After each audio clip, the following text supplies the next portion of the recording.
साम्राज्य सामान्यांचा असामान्य आवाज। सोलापूर जिल्ह्याचे नवनियुक्त जिल्हाधिकारी कार्तिकेयन एस यांनी आज श्री विठ्ठल रुक्मिणी मातेचे दर्शन घेतले।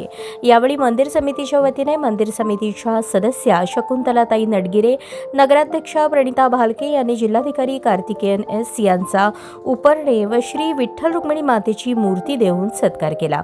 यावेळी प्रांताधिकारी सचिन इठापे, उपविभागीय पोलीस अधिकारी प्रशांत डगळे, तहसीलदार सचिन लंगुटे, मुख्याधिकारी महेश रोकडे, मंदिर समिती व्यवस्थापक संदेश भोसले उपस्थित होते।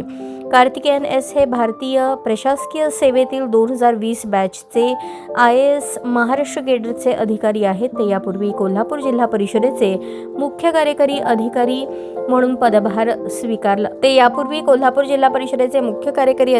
कार्यरत होते। सोलापूर जिल्हाधिकारी पदाचा पदभार स्वीकारण्यापूर्वी त्यांनी पंढरपूर येथे भेट देऊन श्री विठ्ठल रुक्मिणी मातेचे दर्शन घेतले। यावेळी श्री विठ्ठल रुक्मिणी मंदिर संवर्धन व जीर्णोद्धार कामे पुरातत्व विभागाच्या मार्गदर्शनाखाली सुरू असून सदर कामाची माहिती कार्तिकेयन एस यांनी घेतली। यावेळी मंदिर समितीचे व्यवस्थापक संदेश भोसले यांनी श्री विठ्ठल रुक्मिणी मंदिरात सुरू असलेल्या व करण्यात आलेल्या कामांची माहिती दिली।